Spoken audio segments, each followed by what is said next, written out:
There's only one place to film a milk float, and that's in its natural environment. And it is in its natural environment because it's on charge. It is the MG4 SE. It's the bottom of the range. It's the cheapest one they do. It's got the stupid wheels that they insist on putting on electric cars to make them look futuristic, and it doesn't work. It just makes them look like they've been drawn by a 5-year-old child with crayons. But nevertheless, it is an MG4 SE. It is a milk float, and it comes in at a staggering 24 grand. That's £24,000 for a brand new one of these. And that's pretty cheap when you think that the VW i3 is 40 grand, the Corsa is 32 grand, that you may get some discount. So the question is it any good? Well, range wise, 200 miles, so it's already way out of the rest. But does it work out when you drive it? There's only one way to find out, isn't there? Get in it and drive it, which I intend to do once I've finished charging up, which of course I'm here with my good friends GridServe, and they're 79p a unit charging up, but I don't need that much as it happens. So once it's charged, we'll get on the road and see what it's like. Right, here we are inside the MG Z4. Well, let's start with the obvious thing. It's 24 grand. We cannot get away from the fact that it's 24 grand. The first thing that you may notice is that the camera's wobbling a little bit. I'm on the M4. It's a perfectly smooth bit of tarmac. That camera wobble is entirely down to the ride quality of this car. So I don't need to tell you that it's not the smoothest thing to drive. You can tell, because it's like being on board a ship watching this for you, I expect. It's a little bit bouncy, it's a little bit rough, it's a little bit ready. But then again, 24 grand. Engine wise, well, it's not an engine, is it? It's 4 motors wise, or however many motors are in this thing, connected to the battery of a milk float. It goes all right. I mean, it's not the quickest thing. It's never going to win any milk float races, that's for sure. But it goes. Can't argue with that. There's nothing you can say about it. You can't say, oh, I get a nice response from the V8, or this 3 litre straight 6 sounds beautiful, and you can't say any of that anymore because it just doesn't apply, because it's a milk float.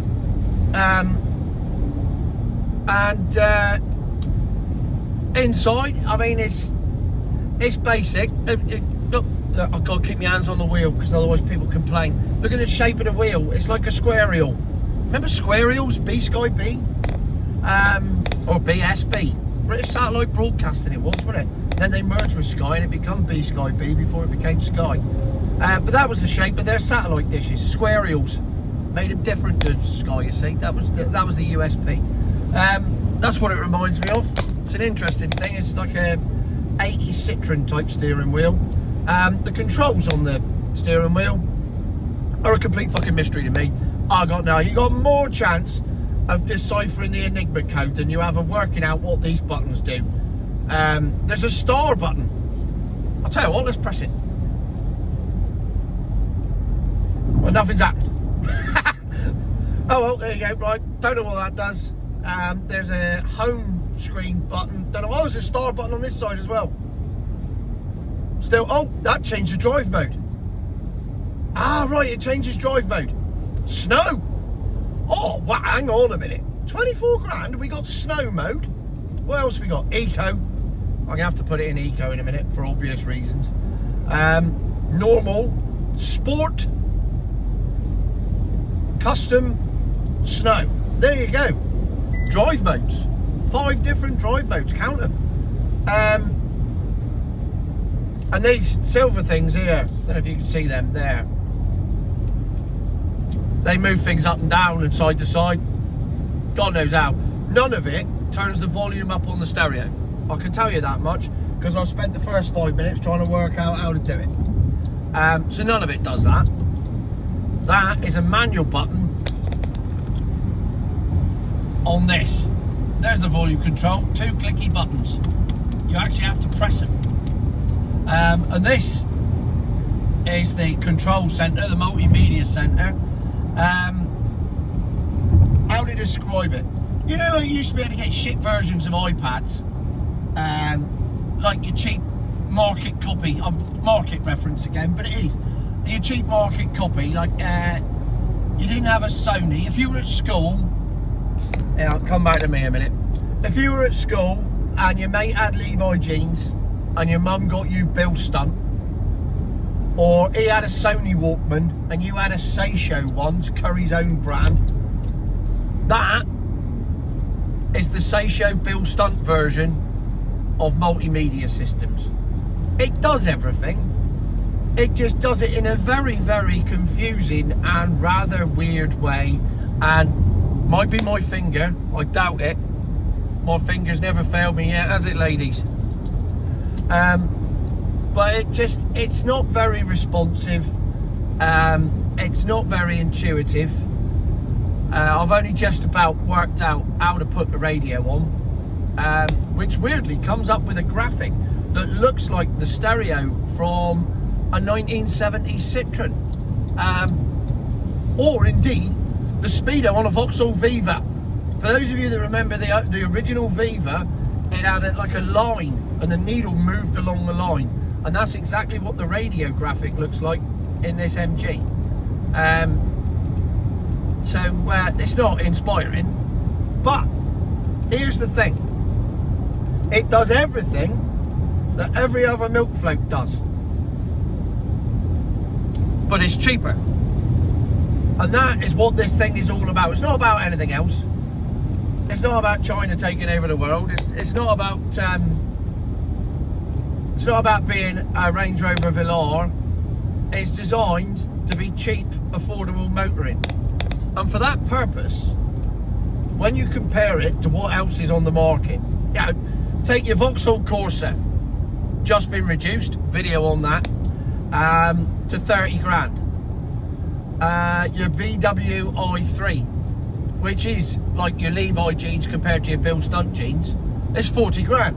That's 16 grand more. And what are you getting for your 16 grand? A slightly smoother ride. That's it. And a multimedia system that might work better with other people's fingers. Apart from that, there's really no difference. They're just milk floats. They only stop and go. There's no gearbox, there's no clutch, there's no engine, there's none of that. You can't compare it on anything like that. You can only compare it on what you've got. And what you've got is a 24 grand car that does everything, nearly as well as the competition. Except here's the best bit. It's got a 200-mile range, and this is the base model. And I've done, how many miles have I done? From start, I've done 32 miles. It was on 200 miles of range. I've done 32 miles and I've used 48 miles of range. Which, believe it or not, that's about right. But nevertheless, I've got 62% of battery left. I've still got 151 miles, which is 50 more than the Peugeot 208 has when it's fully charged. And the Peugeot 208 is 30 odd grand. Probably, 8 grand more to do 50 miles less or more. So when you compare it to the Corsa, the Leaf, what's that bloody Renault thing, Zoe, dear Zoe, and all those that are in their 30 odd grand price bracket, and this thing is 24 grand, there really is no competition.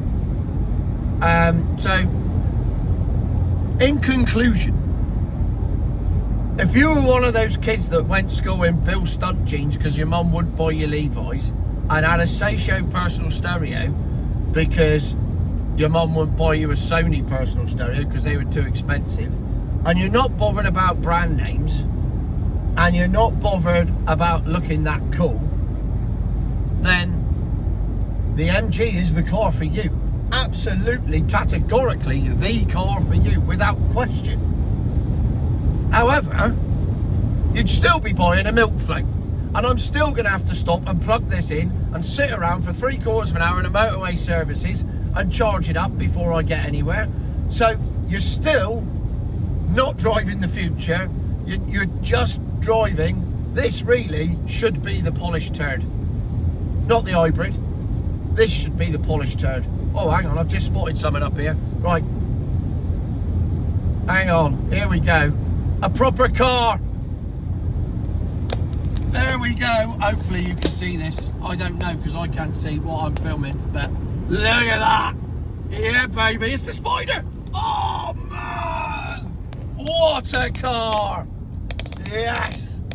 Ah, guest appearance from the Mclaren SLR. Wonderful stuff. Anyway, back to the point before I was distracted by a proper car.